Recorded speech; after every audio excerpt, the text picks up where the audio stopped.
নমস্কাৰ। সকলোলৈকে সাদৰ সম্ভাষণ জনাই পাঠ কৰিবলৈ লৈছোঁ মোৰ উপন্যাসিকা বিয়লিৰ ৰ'দালিৰ ৪১তম খণ্ডটি।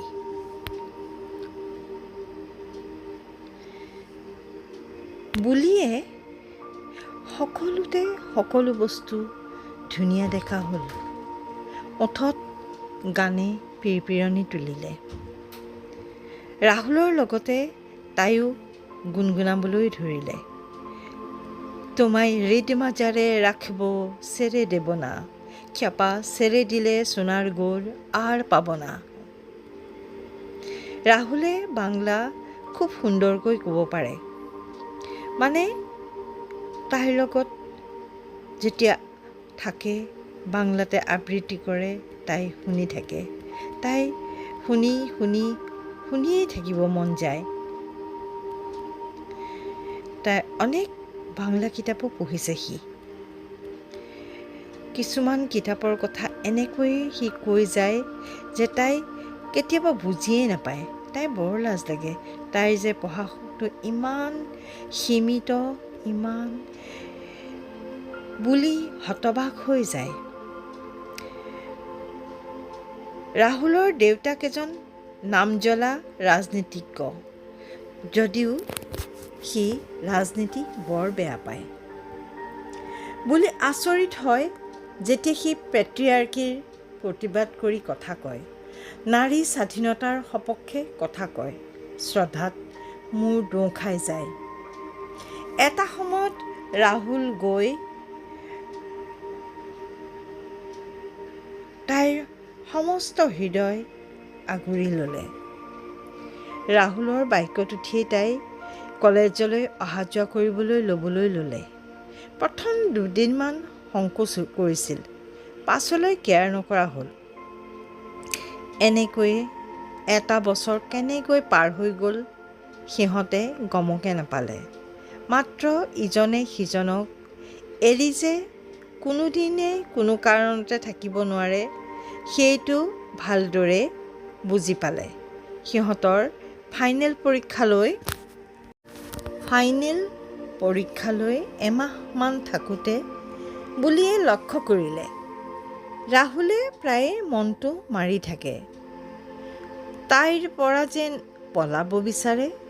কি হ'ল তাই বুজিব নোৱাৰে। মনটোৱে হাহাকাৰ কৰে।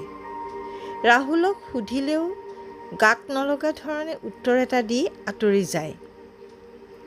লাহে লাহে বুলিৰ অৱস্থা বেয়া হৈ যায়। পৰীক্ষাৰ প্ৰস্তুতি বাদ দি সাধাৰণ কাম কাজখিনিও কৰিব নোৱাৰা হৈ যায়। ঘৰৰ মানুহখিনিক শত্ৰু যেন লাগিবলৈ ধৰে। আগতীয়াকৈ এটা ধাৰণা দৃঢ় কৰি লয় যে ৰাহুলৰ লগত থকা সম্পৰ্কটো ককায়েকে মানি নলয়। তাইৰ সুখৰ প্ৰতি কাৰো কাণসাৰ নাই, চব স্বাৰ্থপৰ। তেনেতে এদিন ৰাহুলে ক'লে, বুলি তোমাক কথা এটা কওঁ। বুলি একান্ত মনে তাৰ কথা শুনিবলৈ ৰৈ থাকিলে। বুলি মই পৰীক্ষা নিদিওঁ। কিয় ৰাহুল, কিয় পৰীক্ষা নিদিয়া? নাই, মই নোৱাৰোঁ। কিন্তু তুমি ভালদৰে পৰীক্ষা দিব লাগিব। মই নোৱাৰিলোঁ নাই, তুমিয়েই মোৰ আশা পূৰণ কৰিব লাগিব। কিয় ৰাহুল, কিয় তেনেকৈ কৈছা? প্লিজ, কি হৈছে তোমাৰ? মোক কোৱা প্লিজ। নালাগে দিয়া, কাৰণটো জানিলে তুমি হাঁহিবা, কিন্তু মোৰ বাবে এইটো জীৱন মৰণৰ দৰেই সত্য। নাহাঁহোঁ। এই চোৱা, কাণত ধৰিছোঁ, কেতিয়াও নাহাঁহোঁ। প্লিজ কোৱা। বুলিৰ উৎসুকতা যিমানে বাঢ়ি গ'ল, ৰাহুলৰ গোপনীয়তাও সিমানে বাঢ়ি গ'ল। দুদিনমান লগেই নকৰিলে। বুলিৰ অৱস্থা অত্যন্ত বেয়া হৈ গ'ল। মাথো ৰাহুলৰ ফটোখনকে সাৱটি নাখাই নবৈ বিচনাত পৰি ৰ'ল।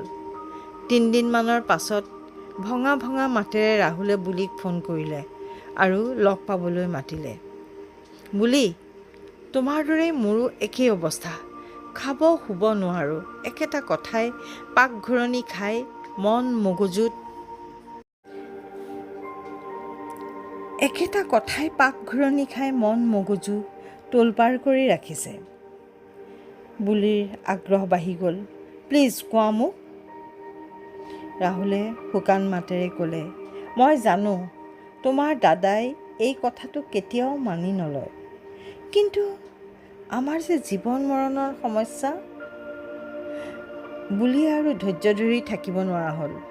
প্লিজ ৰাহুল, আৰু টেনশ্যন নবঢ়াবা, কথাটো কোৱা। ৰাহুলে এটা এটাকৈ ক'লে, বুলি আমি বিয়া পাতোঁ, কৰাবানে মোক বিয়া? তাই আচৰিত, বিয়া এতিয়াই? ৰাহুলে ক'লে, মই জানিছিলোঁ তুমি যে মোৰ অৱস্থাটো বুজি নাপাবা। আই এম কোৱাইট চিয়'ৰ। বুলিয়ে আচৰিত ধৰণে ক'লে, ঠিক সেইটো নহয়, অন্ততঃ গ্ৰেজুৱেশ্যনটো লৈ ল'ব পৰা হ'লে ভাল আছিলে। কিন্তু তোমাক নেদেখাকৈ, তোমাৰ মাত নুশুনাকৈ মই যে এক পলকো থাকিব নোৱাৰোঁ। পঢ়াটো দূৰৰ কথা, উশাহ নিশাহ ল'বলৈকো কষ্ট হৈছে। নাই, হ'ব দিয়া, তুমিয়ে যেতিয়া নুবুজিলা আনে কি বুজিব, বাদ দিয়া। বুলিয়ে কাতৰ হৈ ক'লে, মোক অলপ ভাবিব দিয়া।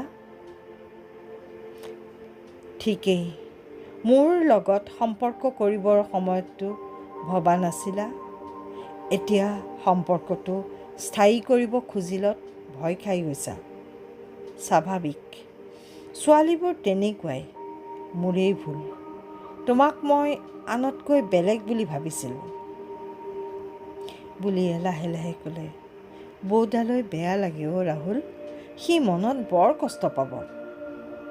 ৰাহুলে ক'লে, নাপায়, তাৰ এটা উপায় দিব পাৰোঁ তোমাক। যদি কি উপায় কোৱাচোন, কি উপায়? উপায়টো এনেকুৱা যে দাদাৰ খুব খং উঠিব, তোমাক বেয়া পাব, কিন্তু মনত অকণো কষ্ট নাপায়। বুলিয়ে আগ্ৰহেৰে ক'লে, কোৱা, তাকেই কৰিম। মোক বেয়া পাওক, খং কৰক, কিন্তু সি নিজে বেজাৰত ভাগি নপৰক। ৰাহুলে এইবাৰ পোন হৈ বহি ক'লে, দাদাৰ সাধ্যৰ বাহিৰত যাব পৰা এটা এমাউণ্ট ডিমাণ্ড কৰা বিয়াৰ বাবে। মানে? দাঙিব নোৱাৰা এমাউণ্টটোৰ কথা ভাবি থাকোঁতেই তোমাৰ বিচ্ছেদৰ শোক পাহৰি যাব। তেতিয়া বুলিয়েও কথাটো ঠিকেই যেন ভাবিলে। ঠিক আছে, কিমান বিচাৰিম বাৰু? 5 লাখ? হেই, সেইটো তেওঁৰ কাৰণে একোৱেই নহয়। 20 লাখ বিচাৰা। 20 লাখ? ৰাহুলে ক'লে, বহুত বেছি, মই জানো। পইচাটো তোমাকো নালাগে, মোকো নালাগে। কথা হ'ল, তোমাৰ ডিমাণ্ডটোৱে তেওঁৰ প্ৰেছাৰ বঢ়াওক, সেইটোহে আমাৰ উদ্দেশ্য।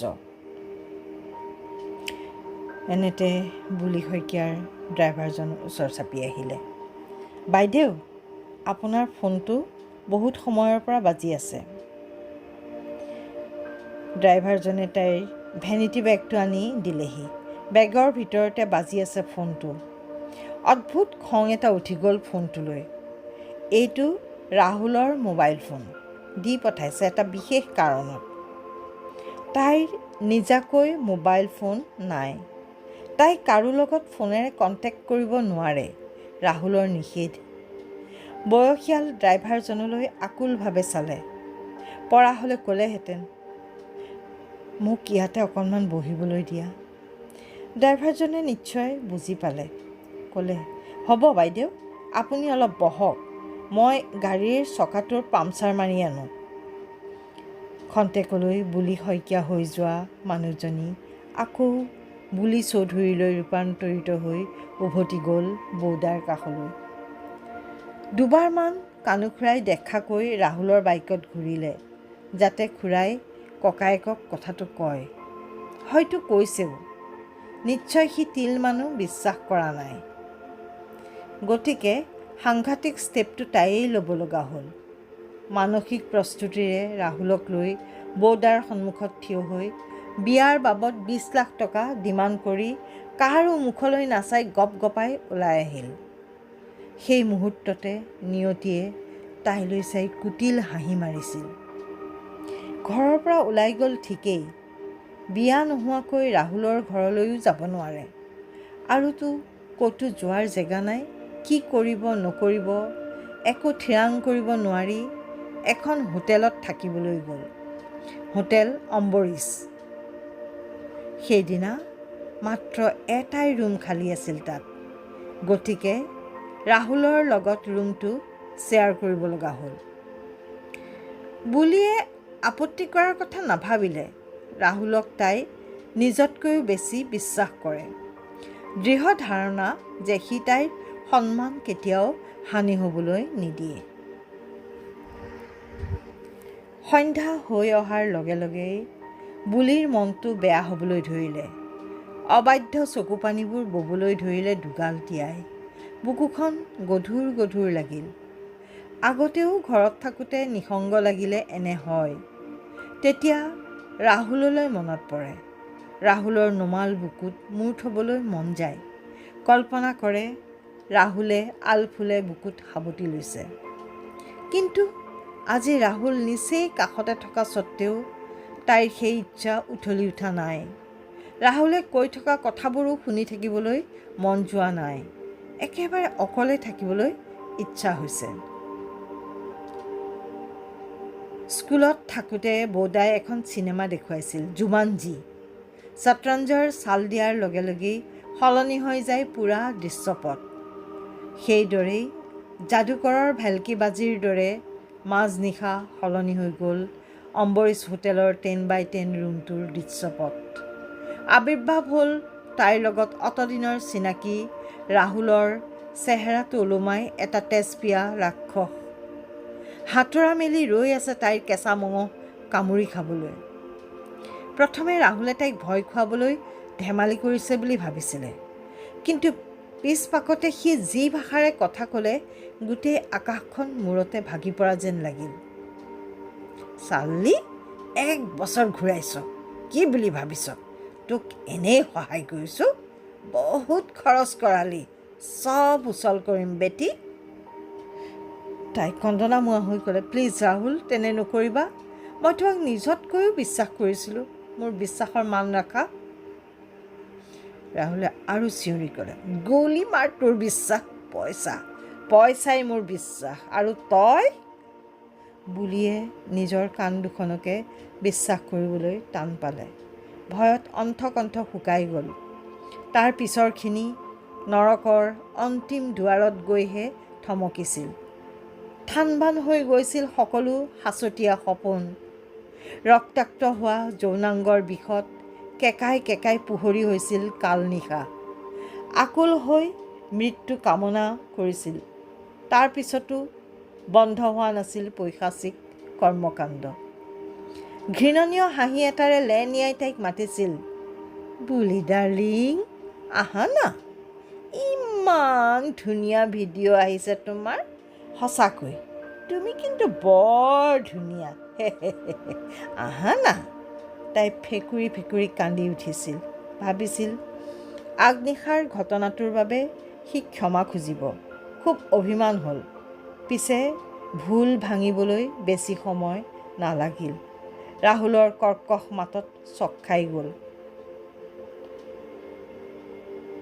আহিবিনে নাই, নে এইটো লৈ মই বাতৰি কাকতৰ অফিচলৈ যাওঁ? হেডলাইন হ'ব, প্ৰতিষ্ঠিত ব্যৱসায়ী বিমল চৌধুৰীৰ ব্যৱসায়ৰ ৰহস্য। মজ্জা হ'ব। ককায়েকৰ নাম শুনি উবুৰি খাই পৰিলগৈ DSLR কেমেৰাটোৰ ওপৰত। ভিডিঅ'টো দেখি তাই পাগল হৈ গ'ল। তাইৰ উলংগ দেহত যৌনাংগক ফ'কাছ কৰি লোৱা হৈছে। ৰাহুলৰ পিঠিখন ওলাইছে, কিন্তু তাইৰ মুখ একেবাৰে ক্ল'জ-আপত। কান্দিবলৈকো পাহৰি গ'ল তাই। ইমান শত্ৰুতাও কৰিব পাৰেনে? কেমেৰাটোকে ভাঙি পেলাবলৈ টানিছিল। ৰাহুলে হাঁহি হাঁহি ক'লে, ন' ডাৰ্লিং, তুমি উঠাৰ আগতেই বেলেগ বেলেগ 10টা CDত কপি কৰি সাৱধানে থৈ দিছোঁ। পূৰা 1 বছৰৰ খাটনি, কি বুলি ভাবিছা? মই ৰাহুল শইকীয়া, ডিভিডেণ্ড পাবই লাগিব।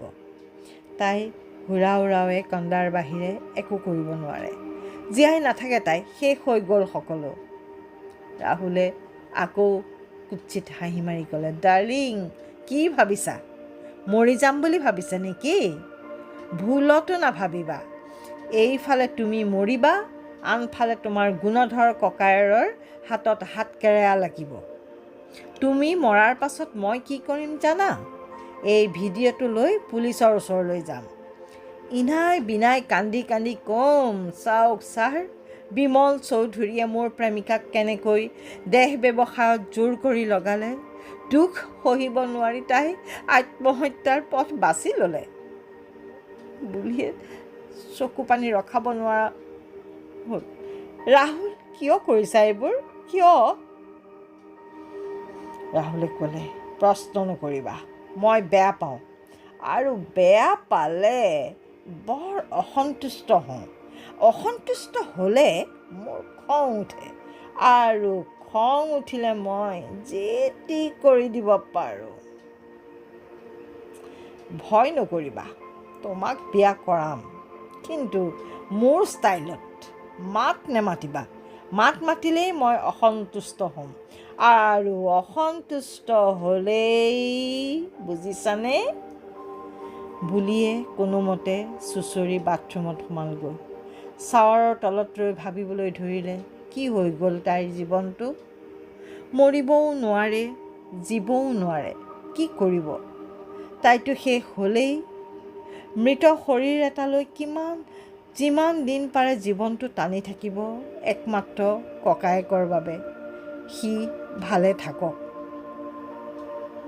ৰাহুল তাইৰ ওচৰলৈ আহি ক'লে, খৰধৰ কৰা, শহুৰৰ ঘৰলৈ যাব লাগিব।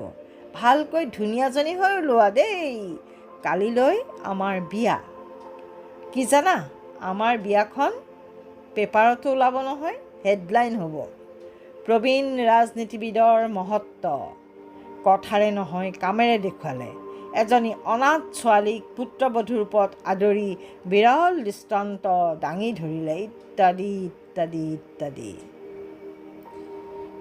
বাৰে বাৰে চমক খুৱাইছে বুলিক, অথচ একো প্ৰতিক্ৰিয়া দেখাব পৰা নাই। শিল হৈ গৈছে তাই। ৰাহুলৰ পিছে পিছে মাথোন গৈ থাকিল শইকীয়া ভৱনলৈ। সি হাঁহিলে, হে হে, মানুহে এক গুলিত 2 চিকাৰ কৰে, মই যে কিমান চিকাৰ কৰিছোঁ লেখ জোখ নাই। এনেই কয়নে, যত্ন কৰিলে ৰত্ন পায়, ৰত্ন, হে হে হে। বিমলৰ 20 লাখ ৰাহুলৰ পেটত। কবিতাই হৈ গ'লহে। ৰাহুলৰ ঘৰতো তাইক যে তেওঁলোকে দয়া কৰিছে, সেই কথা প্ৰতি মুহূৰ্ততে সোঁৱৰাই আছিল। অতি সাধাৰণভাৱে বিয়াখন পাতিছিল। তাই অনাথ বাবে দেউতাকৰ লগৰে এজন ৰাজনৈতিক নেতাই কন্যাদান কৰিছিল, লগতে এটা ভাষণো দিছিল। এজনী অনাথ ছোৱালীক সহায় কৰা বা সংস্থাপন দিয়াটো বেলেগ কথা, কিন্তু নিজৰ পুত্ৰবধূ হিচাপে আদৰি লোৱাটো অত্যন্ত মহানুভৱ নহ'লে সম্ভৱ নহয়। তাৰ বাবে শইকীয়াদেৱৰ গৰিমা যুগে যুগে ৰাইজে সুঁৱৰিব। প্ৰাতঃস্মৰণীয় ব্যক্তিলৈ উন্নীত হ'ল শইকীয়াদেৱ। অনাথ অনাথ শুনি শুনি বুলিৰ অসহ্য লাগি কিবা এটা কওঁ কওঁ কৰা দেখি ৰাহুলে লাহেকৈ কাণৰ কাষতে ক'লে, মই অসন্তুষ্ট হ'ম। তাইৰ লগে লগেই নিমখ দিয়া কোমজেলেকুৱাৰ দৰে কোচ খাই গ'ল। বিয়াৰ দুদিনমানৰ পাছতেই পোহৰলৈ আহিল ৰাহুলে বিয়াৰ বাবে ইমান লৰালৰি কৰাৰ আচল কাৰণ। সিহঁতৰ বিয়াখন মূলতঃ এক পলিটিকেল এজেণ্ডা আছিল। এজনী অনাথ ছোৱালীৰ প্ৰতি দেখুওৱা মহানুভৱতাৰ বাবেই আগন্তুক বিধানসভা নিৰ্বাচনত শইকীয়াদেৱে সহজতে প্ৰাৰ্থিত্ব পাই গ'ল। নিৰ্বাচনৰ বাবে লগা টকাৰ এক অংশ সেই 20 লাখে পূৰণ কৰিলে। এইবোৰেই ৰাহুলৰ লেখ জোখ নোহোৱা চিকাৰ। ককায়েকৰ খবৰ এটা ল'বলৈ ইমান হেঁপাহ হৈছিল, কিন্তু কি কৰিব, কোনো উপায় নাই। তাইৰ ফোনটো ৰাহুলে কাঢ়ি ল'লে। কলৈকো ওলাব নিদিয়ে, কাৰো লগত কথা পাতিব নিদিয়ে, আনকি শাহুৱেকৰ পৰাও হুকুম শুনোৱাৰ বাদে মাত এষাৰো নাপায়।